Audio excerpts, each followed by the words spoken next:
مفتی صاحب دین میں صرف باتیں باتیں ہوتی ہیں، اللہ تعالیٰ دعا قبول کرتے ہیں، تم ایک قدم بڑھاؤ وہ 2 قدم بڑھاتے ہیں، لیکن جب میں ان باتوں پر عمل کرتا ہوں تو کوئی نتیجہ نہیں ملا، اس لیے میں نے دین پہ چلنا چھوڑ دیا 3 سال پہلے۔ استغفر اللہ، پریکٹیکل کچھ نہیں ہے، صرف باتیں ہوتی ہیں دین میں۔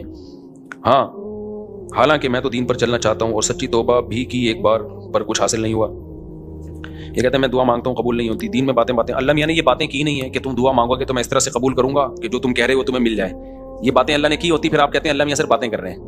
اللہ میاں نے کہا میں دعا قبول کرتا ہوں، قبول کیسے کرتا ہوں یہ بھی تو اللہ میاں نے کہا نا، پورے قرآن میں واقعات بتا دیے کہ کیسے قبول کرتا ہوں۔ یعقوب علیہ السلام نے دعا مانگی نہیں ہوگی میرا بچہ واپس مل جائے، تو کیا مل گیا ان کو؟ نہیں ملا۔ یوسف علیہ السلام پریشانیوں میں آئے، برائی سے بچے، زنا کی ان کو دعوت دی گئی، بچے، تو بچنے کے نتیجے میں اور پریشانیوں میں چلے گئے، جیل میں چلے گئے، ساری زندگی ان کی کہاں گزری؟ جیل میں گزری۔ تو قبول ہونے کا یہ مطلب ہی نہیں ہے جو آپ سمجھ رہے ہیں۔ اگر دعائیں ایسے قبول ہوتی تو سارے کافر ہر وقت اللہ سے دعائیں مانگ رہے ہوتے بیٹھ کے، وہ کہتے ہیں یار ہمیں ضرورت ہی نہیں کچھ کرنے کی، ادھر دعا مانگو ادھر قبول ہو جاتی ہے۔ تو یہ ہے، یہ کہ جب دیکھو ایک بات خوب اچھی طرح ذہن میں رکھو، کچھ چیزیں ایسی ہوتی ہیں جو دلائل سے ان کا حقیقت ہونا ثابت ہو جاتا ہے۔ جب ایک چیز کا دلیل سے برحق ہونا ثابت ہو جائے تو پھر اس پہ اٹھنے والے ہر قسم کے اشکالات کا جواب ضروری نہیں ہے۔ مثال کے طور پر آپ کو دلائل سے کسی نے ثابت کر دیا کہ ماں باپ یہ آپ کے ابا ہیں، یہ آپ کی امی ہیں، اور یہ بھی ثابت کر دیا کہ ابا اماں خیر خواہ ہی ہوتے ہیں۔ یہ جب ثابت ہو جائے نا تو پھر ابا اماں اگر آپ کو کوئی کڑوی چیز بھی کھلا رہے ہیں تو پھر ابا اماں کو یہ ثابت کرنے کی ضرورت نہیں ہے کہ بیٹا اس میں تمہارا فائدہ ہے، کیونکہ پھر وہ دلیل دیں گے اس میں تمہارا فائدہ ہے۔ آپ کہو گے پھر یہ کڑوی کیوں مجھے کھلا رہے ہو، میٹھی کیوں نہیں کھلا رہے مجھے، اور کڑوی کھا رہا ہوں تو مجھے موشن بھی لگ رہے ہیں اس سے۔ تو ابا اماں کے پاس اتنا ٹائم نہیں ہوتا، وہ کہیں گے جب ایک دفعہ مان لیا نا کہ ہم تمہارے خیر خواہ ہیں تو ہم کوئی خراب چیز تمہیں نہیں کھلائیں گے۔ ڈاکٹر پر جب آپ نے ایک دفعہ اعتماد کر لیا، پتہ چل گیا کہ یہ ہے ڈاکٹر، تو سوئی لگائے، وہ آپریشن کرے، حتیٰ کہ وہ آپ کی ٹانگ بھی کاٹ کے باہر پھینک دے، تو یہ قصائی پہ تو اعتراض ہوگا کہ یار تو کہہ رہا تھا میں تیرا خیر خواہ ہوں، تو نے میری ٹانگ کاٹ دی۔ لیکن ڈاکٹر اگر وہ صحیح ڈاکٹر ہے، دلائل سے ثابت ہو جائے تو پھر اس پہ اعتراض نہیں ہوگا۔ اس کی مثال ایسے ہے جیسے ہم سے غیر مسلم لوگ اعتراض کرتے ہیں کہ اسلام میں اسلام کے یہ حکم غلط ہے، یہ حکم غلط ہے، یہ حکم غلط ہے۔ ہم ان سے کہتے ہیں فرض کر لو اس سے اسلام کا غلط ہونا ثابت ہو گیا، تو پھر ہم کیا کریں؟ اسلام چھوڑ دیں؟ پھر ہم جس چیز کی طرف جائیں گے وہ تو اسلام سے بھی زیادہ، اگر فرض کر لو اسلام کو غلط مان لیتے ہیں تو وہ جس چیز کی طرف جائیں گے وہ تو اسلام سے بھی زیادہ غلط ہے۔ یعنی ایک آدمی کہہ رہا ہے کہ تمہارے ابا تمہارے خیر خواہ نہیں ہے تمہارے، تو آپ کیا کہیں گے؟ ٹھیک ہے میں ابا کو چھوڑ دوں، تو تجھے اپنا ابا بنا لوں، پھر میں تو میرا کچھ لگتا ہی نہیں ہے۔ ایک دفعہ کچھ کیا ہوا، عیسائیوں کی طرف سے یا کسی اور مذہب کی طرف سے کچھ اشکالات آئے، انہوں نے کہا اسلام پہ ان کو کچھ اشکالات ہیں۔ میں نے کہا میں ان اشکالات کا جواب دوں گا، لیکن ایک مثال ہے کہ اگر آپ کو وہ جواب نہیں ملتا تو کیا میں عیسائی ہو جاؤں؟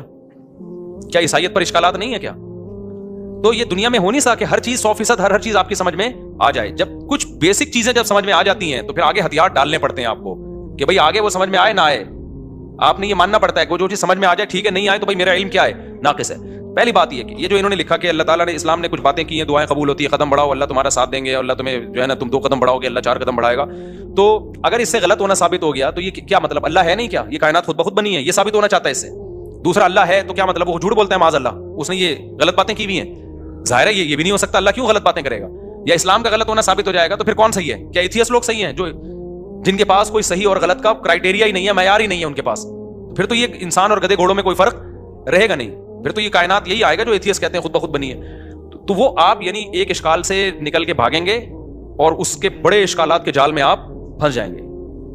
تبھی یہ جو ایتھیسٹ لوگ ہیں نا جو کہتے ہیں کہ ان کی سمجھ میں یہ نہیں آتا کہ یہ کائنات تو خود سے بن نہیں سکتی تو اللہ خود سے کیسے بن گیا، یہ بڑا اشکال دہرایا جاتا ہے۔ ہم ان سے کہتے ہیں کہ آپ کو یہ سمجھ میں نہیں آ رہا کہ اللہ ہمیشہ سے کیسے ہے، اور اس کی بیس پہ آپ اللہ کا انکار کر کے اس کائنات کو ہمیشہ سے مان رہے ہو، یہ سمجھ میں آ رہا ہے آپ کے کہ ہمیشہ سے، حالانکہ یہ زیادہ بڑا اعتراض ہے۔ یہ تو مادی چیز ہے، اس میں تو چینجر کے بغیر چینجنگ نہیں ہو سکتی، تو کریٹر کے بغیر یہ کریٹ کیسے ہو گئی؟ تو جب بھی کوئی اسلام پہ اعتراض کر رہا ہوتا ہے نا، ایک اعتراض کر کے وہ اس سے بڑے اعتراض کے جال میں پھنس رہا ہوتا ہے، تو آپ کو اپنی عقل کے گھوڑے وہاں روکنے پڑتے ہیں۔ آپ کہتے ہو یار کچھ چیزیں ایسی ہیں جو جہاں عقل ہماری رسائی کرتی ہے، اور کچھ چیزیں ایسی ہیں وہاں ہمیں ہتھیار ڈالنے پڑتے ہیں۔ تو یہ نہیں ہو سکتا کہ کائنات خود سے بنی ہے، یہ بھی نہیں ہو سکتا کہ جس نے بنایا ہے اس نے انسانوں کو آزاد چھوڑ دیا ہو، کوئی ہدایت نہ دی ہو، اور یہ بھی نہیں ہو سکتا کہ وہ ہدایت اسلام کے علاوہ کوئی اور ہو، کیونکہ وہ قانون ہمیں ہدایت اسلام میں ہی ملتی ہیں، اس کے علاوہ کہیں اور نہیں ملتی۔ اب اگر اسلام ایک بات کہہ رہا ہے تو اس کا ظاہر آپ کی سمجھ میں نہیں آ رہا، تو بھائی پھر آپ دوسری آیتیں اور دوسری احادیث اور قرآن کی دوسری آیتیں ملا کے دیکھو گے تو آپ کو اس کا مطلب سمجھ میں آئے گا۔ اللہ نے یہ باتیں کی ہی نہیں ہے، جو کہہ رہے ہیں نا اسلام تو باتیں کرتا ہے، عملی طور پر تو کچھ نظر نہیں آتا۔ یہ بہت سے لوگوں کو اشکال ہوتا ہے، کتنی زیادہ تر عاشقوں کے ساتھ ایسا ہوتا ہے۔ ایک عاشقہ تھی، ڈاکٹر پہ عاشق ہو گئی تھی، یہ 10 سال پرانی بات ہے، آپ سمجھ میں نہیں آئے گا کس کی بات ہو رہی ہے۔ اس نے مجھے بتایا میں اللہ سے دعائیں مانگ مانگ کے تھک گئی، وہ ہاؤس جاب میں اس کے ساتھ جاب کرتا تھا نا، وہ لڑکا بھی ڈاکٹر بنا تھا، یہ بھی ڈاکٹر بننی تھی، مجھے اس سے عشق ہو گیا، میں دعائیں مانگ مانگ کے تھک گئی، اللہ دے نہیں رہا، تو کہاں ہیں وہ دعائیں، کہاں ہیں وہ سب چیزیں جو اللہ نے وعدے کی ہیں؟ کچھ بھی نہیں ہے، ایسی باتیں ہیں۔ کچھ لوگ کیا کرتے ہیں، ہمارے محلے میں ایک صاحب بیمار ہو گئے تو ان کو کسی نے بتایا کہ یہ وظیفہ پڑھو, قرآن کی یہ آیتیں پڑھو, ٹھیک ہو جائیں گے تمہارے ابا. وہ سارا دن پڑھتے تھے, آیت کریمہ بھی پڑھی, وہ پھر ابا کا پھر بھی انتقال ہو گیا. اور انتقال بھی ایسے ہوا کہ ڈاکٹروں نے کہا تھا کہ احتیاطاً آپریشن کروا لیں آپ. ویسے وہ ٹھیک ٹھاک تھے, احتیاطاً آپریشن کے چکر میں گئے اور نکلے ہی نہیں آپریشن تھیٹر سے ہی. ان کی ڈیڈ باڈی اچھے بھلے ہنستے کھیلتے گئے تھے, وہ آپریشن ہی ناکام ہو گیا. تو انہوں نے کہا ہم نے تو اتنے وظیفے پڑھے. تو بھائی اللہ میاں نے اگر یہ کہا ہوتا نا کہ میں دعا اس طرح سے قبول کروں گا کہ جس کو ٹھیک ہونے کی دعا مانگو گے ٹھیک ہو جاؤ گا, تو پھر لوگ مرتے کیا؟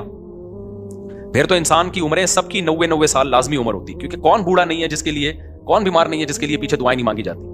دعا کا مطلب ہمیں یہ بتایا گیا ہے کہ تم نے اپنا کیس فائل کر دیا اللہ کے دفتر میں, اپنی ذمہ داری تمہاری ہو گئی ہے پوری. بڑا آفیسر بیٹھا ہوتا ہے نا, تو آپ جاتے ہیں اس سے کوئی ریکویسٹ کرتے ہیں, کہتے ہیں بھائی یہ پروسیس ہے, اس کو فالو کرو, اور اپنی فائل یہاں ویزے کے لیے آپ نے اپلائی کر دیا نا, ٹھیک ہے, آپ کی ذمہ داری کیا ہو گئی, پوری ہوگی. آپ کو انٹرویو کے لیے بلایا جائے گا, ہم نے ویزا دینا ہوگا دیں گے, نہیں دینا ہوگا نہیں دیں گے.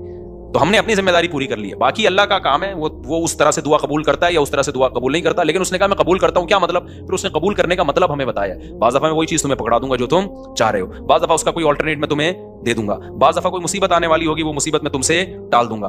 کچھ بھی نہیں, آخری درجہ حدیث میں آتا ہے, اس کے بدلے میں اجر دے دوں گا جو آخرت میں ملے گا تمہیں. اب جس کو آخرت پر ایمان ہوگا وہ مان لے گا, جس کو نہیں ہوگا تو اللہ کہتے ہیں جاؤ نہ مانو. پھر تو بدماشی تھوڑی ہے اللہ کے سامنے کسی کی. کوئی کہتا ہے یار آخرت میں کیوں, مجھے دنیا میں چاہیے. اللہ کہتے ہیں تم آخرت کو نہیں مانتے تو جاؤ تم. تو یہ اللہ میں باتیں یہ والی کی ہیں جو میں آپ کو بتا رہا ہوں. ان باتوں میں اللہ پورا نہ اتر رہا تو پھر آپ بات کرو. اور یہ بھی آپ کی بات ہے کہ آپ کو پوری ہوتے ہوئے نظر نہیں آ رہی. ہم نے اپنی زندگی میں اپنی دعاؤں کو پورا ہوتا ہوا, میرے کتنے مسائل حل ہوئے ہیں الحمدللہ. آج تک جتنے مسائل میں نے اپنے آپ کو ڈالا ہوا ہے, آپ سوچ سکتے ہو جتنی ذمہ داریوں میں ڈالا ہوا ہے نا ہم نے اپنے آپ کو. ہمارے تو سارے مسائل بھائی دعاؤں سے ہی حل ہو رہے ہیں. سارے مسئلے اللہ کا شکر ہے ہمارے دعاؤں سے حل ہو رہے ہیں. بلکہ مجھے تو ڈر لگتا ہے کہ اللہ ہم سے کہے گا تمہارا عمل تو کچھ بھی نہیں ہے, سارے مسئلے ہم نے تمہارے کیا کر دیے, حل کر دیے. تو یا تو بھائی آپ نے کچھ ایسے مسئلے بنائے ہوئے ہیں جو مسئلے ہیں نہیں, وہ آپ کے اپنے بنائے ہوئے مسئلے ہیں, یا پھر آپ نے اللہ پر کو یہ جو ہم کہتے ہیں نا یہ کروں تو یہ پورا ہو جائے, اس کا مطلب اللہ آپ ہیں اور اللہ کیا ہے, آپ کا بندہ ہے. پھر وہ اگر آپ یہ چاہتے ہو نا میں یوں کہوں اور اللہ یوں کر دے, تو پھر تو اللہ آپ بن گئے نا بھائی. جس کا آرڈر چلتا ہے, جس کی بات 100% مانی جاتی ہے, باس تو وہ ہوتا ہے. کیا خیال ہے؟ تو پیغمبروں کی سیرت قرآن نے جو اتنی لمبی لمبی سیرت بیان کی, موسیٰ علیہ السلام کے بارے میں بتایا کہ بنی اسرائیل کو وعدے کرتے رہے کہ اللہ تمہیں غلبہ دے گا, اللہ تمہیں. بنی اسرائیل نے ایک دن تنگ آ کے کیا کہا ہے, اوذینا من قبل ان تأتینا ومن بعد ما جئتنا, اے موسیٰ تیرے آنے کا کوئی فائدہ نہیں ہوا, آنے سے پہلے بھی ٹینشن تھی, آنے کے بعد بھی ٹینشن. موسیٰ علیہ السلام نے کیا کہا, عسیٰ ربکم ان یرحمکم, امید ہے اللہ رحم کرے گا, امید ہے اللہ کیا کرے گا, رحم کرے گا. اور بالکل اینڈ میں لے جا کے نا, جب بنی اسرائیل نے کہا اب تو مر ہی گئے, بالکل دریا کے کنارے کھڑے ہوئے کہہ رہے اب تو بس مارے گئے. موسیٰ علیہ السلام اس وقت بھی کیا کہہ رہے ہیں, بھائی اللہ میرے ساتھ ہے. اس وقت یہ بھی نہیں کہا مدد کرے گا, ساتھ ہے, جو ہو رہا ہے ہمارے حق میں بہتر, بھلے شہادت دے دے یہاں پہ, ٹھیک ہے نا, بھلے شہادت دے دے, لیکن میرے ساتھ اللہ ہے, میں اس کو ناکامی نہیں سمجھتا. جو بھی میرے ساتھ ہو رہا ہے میں اس کو ناکامی نہیں سمجھتا. تو صحابہ کرام تو جنگوں میں شہید ہوئے ہیں, اور شہادت سے پہلے کیا کہہ رہے ہیں, فزتو ورب الکعبہ, رب کعبہ کی قسم ہم کیا ہو گئے, کامیاب. حالانکہ وہ تو 100% ناکامی ہے. جو آدمی موت کے منہ میں جا رہا ہے اس کے تو سارے پروگرام ہی ضائع ہو گئے نا, اس کے تو سارے ویژن کی ایسی کی تیسی ہو گئی. لیکن وہ مرتے ہوئے کیا کہہ رہے ہیں کہ ہم کامیاب ہو گئے. وجہ کیا ہے کہ بھائی جو اللہ ہمارے ساتھ کر رہا ہے ہمیں یقین ہے کہ وہ ہمارے حق میں بہتر ہی ہو رہا ہے, ہمارے حق میں برا نہیں ہو رہا. تو آپ کو اپنے آپ کو اللہ کا بندہ بنا کے زندگی گزارنی ہے. جس طرح سے ابھی آپ چاہتے پوری کرنا چاہ رہے ہیں نا, اس کے لیے اللہ نے جنت رکھی ہے. وہاں بٹن دباتے ہی سب کچھ ہو جائے گا, صحیح ہے نا. وہاں دعا کا ظاہر قبول ہوگا. وَلَكُمْ فِيهَا مَا تَشْتَهِي أَنفُسُكُمْ, اللہ نے جو باتیں کی ہیں نا, کہہ رہے ہیں اللہ جو باتیں کرتے ہیں وہ ہوتی تو نظر نہیں آ رہی. اللہ نے جنت کے بارے میں یہ باتیں کی ہیں, وَلَكُمْ فِيهَا مَا تَشْتَهِي أَنفُسُكُمْ, جو چاہو گے وہ تمہیں ملے گا. دنیا کے بارے میں اللہ نے یہ کہا نہیں ہے. جو اللہ نے باتیں کی ہیں دنیا کے بارے میں وہ سورہ بنی اسرائیل میں ہے. اللہ تعالیٰ فرماتے ہیں کہ من کان یرید العاجلۃ عجلنا له فیہا ما نشاء لمن نرید. یہ اللہ کے الفاظ ہیں سورہ بنی. یہ باتیں کی اللہ نے کہ جو دنیا میں نعمتیں چاہتا ہے نا, مجھے یہاں میری شادی ہو جائے, یہ والی جاب مجھے مل جائے, یہ کام میرا ہو جائے, یہ فلانا کام میرا ہو جائے, یہ ساری جو چاہتے ہیں یہ دنیا کی چاہتے ہیں نا. اللہ کہتے ہیں کہ جو شخص من کان یرید العاجلۃ, جو دنیا کی زندگی چاہتا ہے, عجلنا لہ فیہا ما نشاء, تو ہم اس کو اتنا دیں گے جتنا ہم چاہیں گے. اس کے مطالبے پر نہیں دیں گے ہم اس کو کہ جتنا یہ مانگ رہا ہے یا جتنا یہ اسٹرگل کر رہا ہے نا. بہت سو کی اسٹرگل کی ایسی کی تیسی ہو جائے گی. بہت سو آپ نے دیکھا ہوگا نا 7 کامیاب لوگوں کی 7 عادتیں, وہ جو کتابوں میں لکھا ہوتا ہے, تو وہ 7 سے 14 عادتیں ہوتی ہیں. بعض لوگوں میں پھر بھی ناکام ہو جاتے ہیں. انہوں نے صرف کامیاب لوگوں کی کتابوں میں لکھا ہوا ہوتا ہے کہ جو دنیا کے بڑے بڑے کامیاب لوگ ہیں ان میں یہ خصلتیں پائی جاتی تھیں. آپ نے کیا کیا, وہ خصلتیں اپنے اندر پیدا کر لیں, پھر بھی ناکام ہی ہو گئے آپ. تو اس پہ بھی کتابیں آنی چاہیے کہ 7 کامیاب لوگوں کی علامتیں جو 25 ناکام لوگوں میں پائی گئی ہیں. تو اللہ میاں نے جو باتیں کی ہیں, جو یہ کہہ رہے ہیں اللہ میاں صرف باتیں ہی کرتے ہیں, پورے تو ہو نہیں رہے, تو اللہ میاں نے جو باتیں کی ہیں دنیا کے بارے میں, جو اللہ میاں نے باتیں کی ہیں, من کانا یرید العاجلۃ, اللہ کہتے ہیں جو دنیا کی نعمتیں چاہے گا, عجلنا لہ فیہا ما نشاء, ہم اس کو دنیا میں دے دیں گے جتنا ہم چاہیں گے, جتنا یہ مانگ رہا ہے, جتنا یہ چاہ رہا ہے. اگر ایسا ہوتا تو زرداری 5 سال کے لیے صدر بنتا, پھر اگلے 5 سال کے لیے پھر دوبارہ زرداری صاحب نے بن جانا تھا, اگلے سال کے لیے بھی سارے ہی بن رہے ہوتے صدر, اور سسٹم نہ چلتا جو ابھی ہماری کنٹری میں کیا چل رہا ہے, سسٹم چل رہا ہے. دوسرا اللہ فرماتے ہیں لمن نریدو, فرمائے یہ تھوڑا بھی اس کو ملے گا جس کو ہم چاہیں گے, جتنا ہم چاہیں گے, جس کو ہم چاہیں گے. یہ ہے یہاں پہ دنیا کی بات. آخرت کی اللہ فرماتے ہیں ومن اراد الآخرۃ وسعى لها سعيها وهو مؤمن فاولئک کان سعیهم مشکورا, جو آخرت چاہے گا اور اس کی قواعد پورے کرے گا, ان کو ان کی محنت سے یقینی بھی ملے گا اور زیادہ بھی ملے گا. اب ان کا اگلا سوال دین کے بارے میں کہ میں تو توبہ کرتا ہوں تو توبہ پہ بھی قائم نہیں رہتا, تو اللہ تو وہاں بھی مدد. بھائی یہ کہہ رہے ہیں میں گناہ سے توبہ کرتا ہوں پھر توبہ ٹوٹ جاتی ہے, تو اللہ تو مدد کرے نا, میں جب توبہ کروں تو قائم رکھنے کی توفیق دے مجھے. پھر یہ بہت سے لوگوں کے ساتھ ہوتا ہے یہ. بھائی آپ جو توبہ کر رہے ہو نا, توبہ ٹوٹ رہی ہے تو اللہ نہیں توبہ توڑ رہا, آپ نے خود گناہ کر کے اپنے آپ کو گناہ کا عادی بنا دیا ہے, لت پڑ گئی ہے آپ کو. اور جو بار بار گناہ سے توبہ ٹوٹتی ہے نا, یہ انہی کی ٹوٹتی ہے جو پہلی دفعہ جو گناہ کرتے ہیں وہ توبہ پہ قائم بھی رہتے ہیں. 25-26 دفعہ طبیعت سے گناہ کرنے کے بعد پھر توبہ کرتے ہیں, پھر کہتے ہیں توبہ ہماری کیا ہو جاتی ہے. جب آپ نے سٹے کا عادی بنا دیا اپنے آپ کو تو پھر تو آپ کا دل للچائے گا نا. تو یہ الزام اللہ کو کیوں دے رہے ہو, یہ تو آپ کا جرم ہے, خود اپنے آپ کو عادی بنائے. تو جتنا گناہ کرنے میں مزے اڑائے ہیں, اب چھوڑنے میں اسٹرگل بھی اتنی ہی کرنی پڑے گی. ایک بات. دوسری بات یہ کہ آپ گناہ سے توبہ صحیح طرح سے کر نہیں رہے. بعض دفعہ گناہ سے توبہ کرتے ہیں, اس کے جو گناہ کے قریب لے جانے والی چیزیں ہوتی ہیں نا, وہ نہیں چھوڑ رہے ہوتے, وہ نہیں چھوڑ رہے ہوتے. اب کسی کو عادت پڑ گئی ہے فحش فلمیں دیکھنے کی, تو بھائی بند کمرے میں کمپیوٹر کیوں رکھ رہے ہو آپ اپنے آپ کو بزی کیوں نہیں کر رہے, آپ شادی کیوں نہیں کر رہے, اور اگر شادی کے بعد بھی عادت چھوٹ نہیں رہی ہے آپ کی, تو آپ اپنے اوپر سزا کیوں متعین نہیں کر رہے. آپ گناہ کرتے ہو تو سزا تو دو نا اپنے آپ کو, ایسے کیوں چھوڑ رہے ہو آپ اپنے آپ کو. آپ کا بچہ ایک دفعہ غلطی کرے گا, 2 دفعہ, پھر تیسری دفعہ میں آپ کیا دو گے, سزا دو گے نا آپ اس کو. فوج میں ایک غلطی ہوگی, فوجی دوسری غلطی کرے گا, پھر کورٹ مارشل ہوگا اس کا. دنیا میں کہیں بھی وداؤٹ پنشمنٹ جو ہے کہیں بھی سسٹم نہیں چلتا. سسٹم تو چل سکتا ہے, سسٹم نہیں چلتا. تو آپ گناہ کو چھوڑنے کی پراپر کوشش کرو. بڑے بڑے لوگ, 100 آدمیوں کے قاتل نے پکی دھکی توبہ کر لی تھی, جس کو قتل کی عادت پڑ گئی تھی. بڑے بڑے لوگ ولی اللہ گزرے, سارے ہم پیدائشی ولی اللہ تھوڑی تھے. تو خاندانی طریقے سے گناہ سے توبہ کی کوشش کرو. اس کا فائدہ کیا ہوگا, ایک دم نہیں چھوٹے گا تو آہستہ آہستہ چھوٹ جائے گا. اور دوسری بات یہ کہ جو اللہ کہہ رہا ہے کہ میں تمہارا ہاتھ تھاموں گا, اس نے تھامنے کا مطلب کیا بتایا ہے. اس نے کہا توبہ کر لو نا, معاف کر دوں گا. اس سے بڑا آپشن اور کیا ہے, بھلے دوبارہ ہو جائے. صحیح ہے نا, دوبارہ ہونے سے پرانی توبہ کینسل نہیں ہوگی. اور کیا چاہیے بھائی, ایک گناہ آپ سے ہو گیا, آپ نے گڑگڑا کے توبہ کی, توبہ کرتے ہوئے نہیں ہے تو آئندہ دوبارہ نہیں کروں گا, پھر اسباب بھی اختیار کیے کہ نہ غلطی سے ہو گیا, تو فوراً تھوڑی اللہ جہنم میں ڈال رہا ہے آپ کو پھر توبہ کا موقع دے رہا ہے. آپ توبہ کرو, تو آپ مایوس کیوں ہو رہے ہو. ہمارے ایک دوست تھا, بہت گناہوں میں ملوث ہو گیا تھا, تو میں نے اس کو کہا توبہ کرو. ایک بزرگ کے پاس لے گیا, اس نے توبہ کی, دوبارہ اس سے غلطی ہو گئی. مجھے کہتا ہے یار پھر توبہ کی, پھر میں لے گیا, میں نے کہا بیٹھا کر یہاں اللہ والوں کے پاس. پھر وہ پھر دو دوستوں میں بیٹھنا, پھر توبہ غلطی ہو گئی, پھر میں لے گیا, ان ایک بزرگ تھے ان کے پاس لے گیا, یار ادھر بیٹھا کر اللہ اللہ کچھ سنا کر. کہہ رہا ہے یار اب تو مجھے توبہ کرتے ہوئے شرم آ رہی ہے, اللہ بھی بولے گا گناہ کرتا ہے پھر توبہ کر رہا ہے. تو میں نے کہا کمبخت, شرم توبہ توڑتے ہوئے آنی چاہیے, کرتے ہوئے نہیں آنی چاہیے.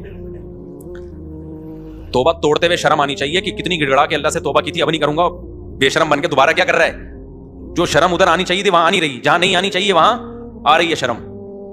تو اللہ میاں کے سامنے یہ آزار قیامت کے دن نہیں چلیں گے. تو اس لیے بھائی بار بار ہو رہا ہے, بار بار توبہ کرو. اللہ میاں نے آپشن رکھا ہوا ہے, تبھی یقینی جہنمی کسی گناہگار کو نہیں کہا جا سکتا.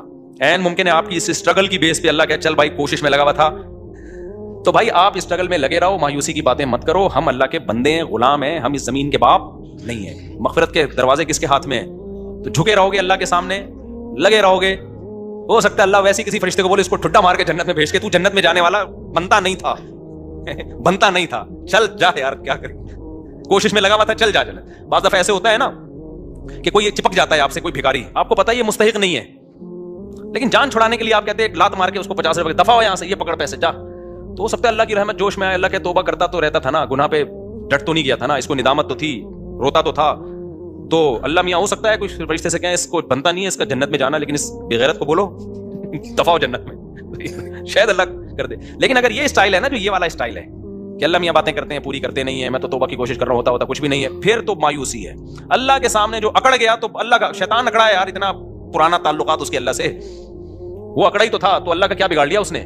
تو اللہ کے سامنے اللہ کے سامنے گنہگار جو تواضع کرنے والا ہو اس کی ویلیو زیادہ ہے, پرہیزگار جو اکڑ دکھانے والا ہو اس کی اللہ کے ہاں ویلیو بولو نہیں ہے. تو کبریائی صرف اللہ کے لیے, تو اللہ کا کچھ نہیں بگاڑو گے ایسے اشکالات کر کے. ایک دفعہ حکیم علامہ ماہر تھانوی رحمۃ اللہ کے پاس ایک پروفیسر آیا, کہتے ہیں مجھے اسلام پہ کچھ اشکالات ہیں. انہوں نے جواب دیے, اس کے اشکال دور ہو گئے, پھر آیا اور مجھے کچھ مزید اشکالات نہیں ہیں. انہوں نے وہ بھی جواب دے دیا. پھر آیا, اس کو پتہ چل گیا کہ اس کو اشکالات کی بیماری ہے, اس کو اشکالات نہیں ہے, اس کو ویسی کوئی مسئلہ ہے. تو پھر اس نے آیا کہنے لگا اصل میں یہ ایکچولی اشکال ہے. مولانا تھانوی رحمہ اللہ نے پھر اس کو سمجھایا. پھر 4-5 دفعہ آئے, انہوں نے تیرے جیسے لوگوں کی اسلام کو بالکل ضرورت تھی, تو مرتد ہو جائے, دفع ہو جائے یہاں سے. وہ ٹھیک ہو گیا, اس نے کہا میرے سارے اشکالات دور ہو گئے, کیونکہ اس کے دماغ میں یہ بیٹھ گئی تھی, یہ بات تکبر آ گیا تھا کہ گویا اسلام کو میری ضرورت ہے, اور گویا جو ہے نا یہ علماء بیٹھ کے مجھے ہی سمجھاتے رہے بیٹھ کے, اور ایکچولی یہ اور یہ اشکال, یہ جب اس کو اس کی اوقات دکھا دی نا کہ جہاں اتنے لوگ جہنم میں جائیں گے 2-4 اور چلے جائیں تو اس سے ہماری صحت پہ کوئی فرق نہیں پڑے گا, جہاں اللہ اتنے لوگوں کو اٹھا کے جہنم کی آگ میں پھینکے گا تو بھی چلا جائے گا, تو کوئی تیرے اشکالات کی حل ہونے کی ضرورت نہیں ہے, مرتد ہو جا. اس کے سمجھ میں آ گیا کہ بھائی اسلام میری ضرورت ہے, اسلام کو میری ضرورت نہیں ہے, مجھے اسلام کی ضرورت ہے. تو بعض دفعہ یہ بھی ہوتا ہے کہ انسان اپنے بارے میں نا بہت زیادہ خوش فہمیوں کا شکار ہو جاتا ہے. بھائی اللہ کے سامنے گڑ گڑائے, جھکے رہے اللہ کے سامنے, تو پروگرام کامیاب ہونے کی چانسز ہیں, بھلے گناہوں سے توبہ کرنے میں زندگی گزر جائے. لیکن اگر اکڑ دکھانا شروع کر دی نا کہ یہ تو ہوتا ہی نہیں ہے, مایوسی کی باتیں, یہ تو سب ایسے ہی ہے, تو پھر اللہ کہتے جاؤ, شیطان کو نہیں چھوڑا جو اتنا اللہ کی عبادت گزار